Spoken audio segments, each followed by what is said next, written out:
Okay, integration using partial fractions. So question 5 from the textbook exercise. Integrate this function. The first thing to do is to look at the function and realize if I were to multiply at the bottom, I'd have an x squared term in there, would be the highest power of x in the denominator, whereas in the numerator I've got an x cubed term. So it's top heavy, which means the first thing I need to do is do a division. And so taking this expression and multiplying out the bottom, I'm going to get, so this is first step, is to perform polynomial division.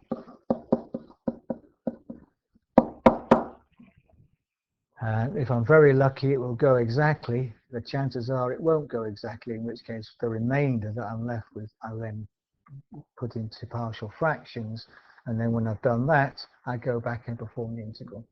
So, multiplying out the bottom, and then putting the numerator in as it stands, we get 3x cubed minus 2x squared minus 16x plus 20 over, multiplying out these brackets, we get x squared plus 2x minus 2x is 0, minus 2 times 2 is minus 4. So we get this on the bottom. So now the division turns out to be x squared minus 4 into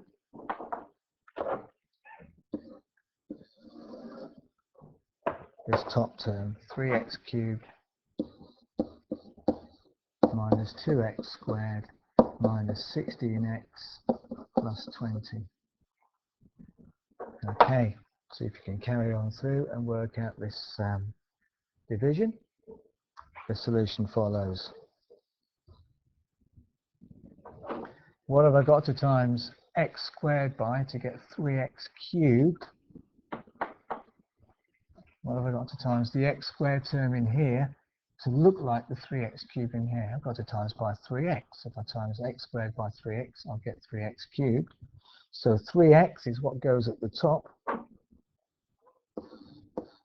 So if I times this by 3x, I'm going to get 3x cubed.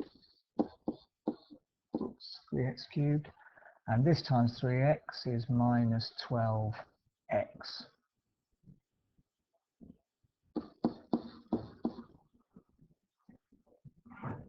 So the remainder, when we do this, is going to be, the 3x cubed terms is going to disappear.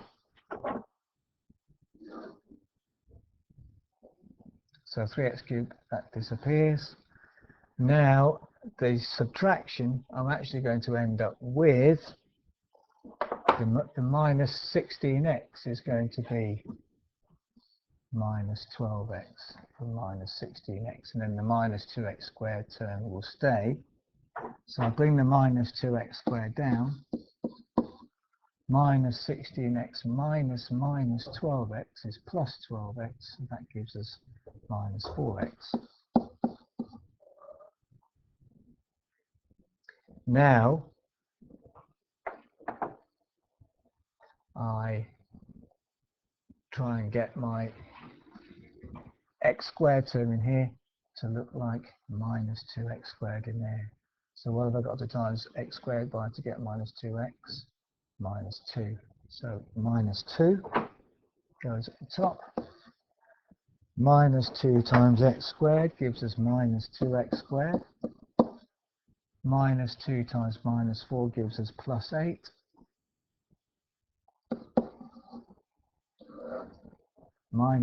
Find the remainder, minus 2x squared minus 2x squared gives us 0, which is what we're after. But again, the 8 has to sort of go with the 20 term, and the minus 4x will remain there. So we're going to get minus 4x.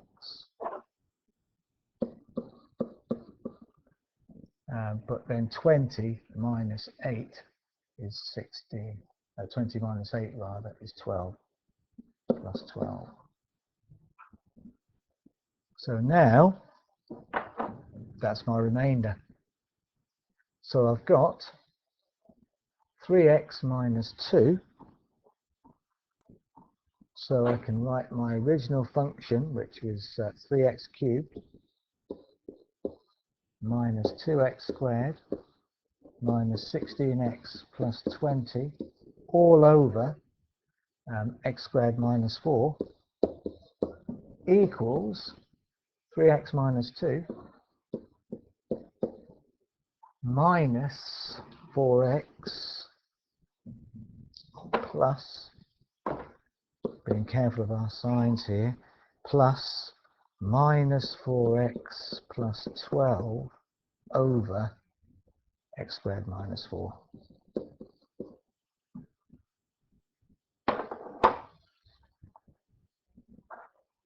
Which equals 3x minus 2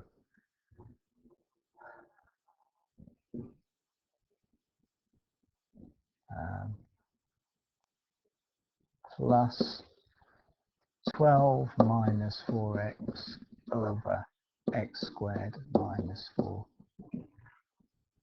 Putting the positive term first. So now what I need to do is take this here and use partial fractions to split it up. So we go back and write this in the original form. This is a perfect square and it can be written as x plus 2, x minus 2. So dividing, so this is step 2.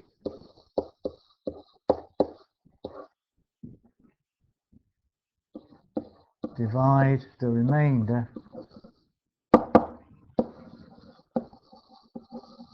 into partial fractions.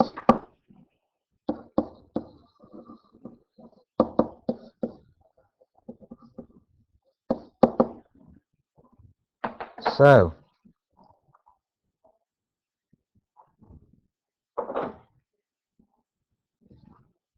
12 minus 4x over x plus 2, x minus 2 is some number over x plus 2 plus some number over x minus 2. Cross multiplying, a x minus 2 plus b x plus 2 all over x plus 2 x minus 2 equals 12 minus 4x over x plus 2 x minus 2. So now the denominators are the same, so we can equate numerators.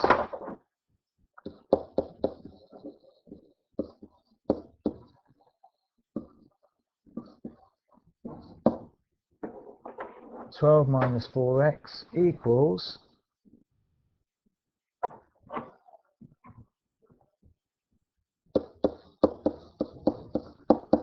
a x minus 2 plus b x plus 2.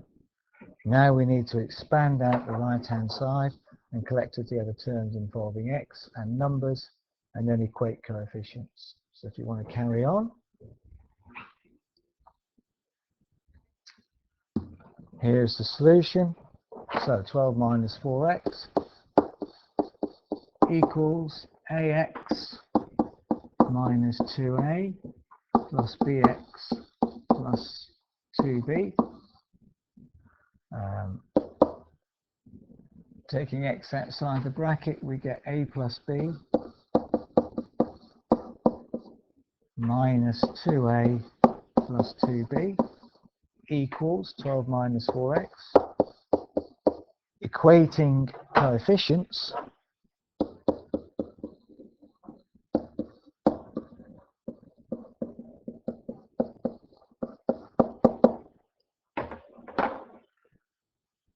we can say that the coefficient of x on the left is the same as the coefficient of x on the right. So a plus b has got to equal minus 4. And we can also say that numbers on the left equal numbers on the right. So 2b minus 2a must equal 12. So if a plus b equals minus 4, 2b minus 2a equals 12, we could, let's see which is the easiest way to do this, let b equal minus 4 minus a.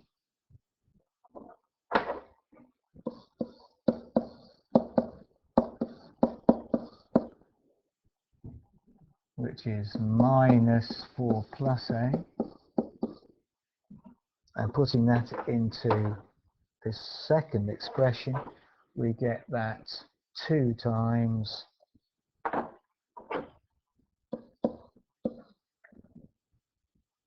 b, which is minus 4 minus 4 plus a. So that becomes negative 4 plus a minus 2a equals 12. So this we can solve. Minus 2 times 4 is minus 8. Minus 2 times a is minus 2a. Minus another 2a equals 12.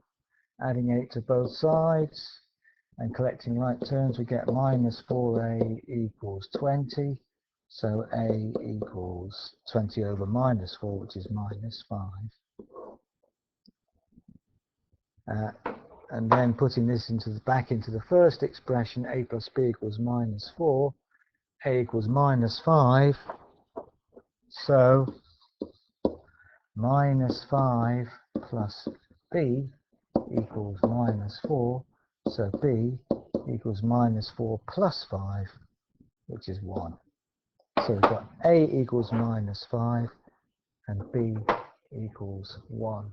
So you can put these back in.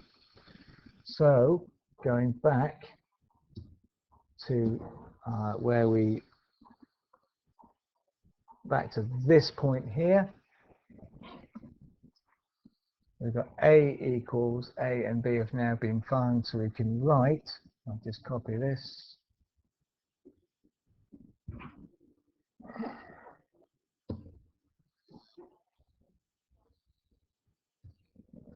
So putting these values for a and b back into the partial fraction, we've got a equals 1, b equals 1 and a equals minus 5, so we can write that 12 minus 4x over x plus 2, x minus 2 equals this.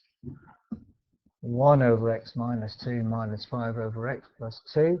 So now the remainder has been split into its partial fractions, and we can go back to the original integral here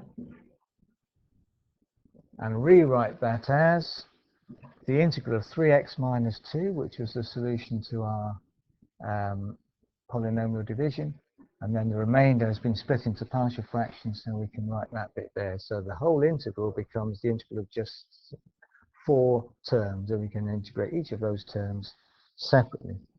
So finally, the integral actually becomes quite straightforward. The hard bit was the algebra that got us to this point. So what's the integral of 3x? 3x squared over 2. What's the integral of 2? 2x. What's the integral of 1 over x minus 2? That's a standard integral, and it's the log of x minus 2. And the last one, 5 times the log of x plus 2 plus c at the end. A long question. In the exam, you'd be helped to split that up into its parts. But yes, I admit that's a long question and very easy to make mistakes. So you have to take your time and be logical about it.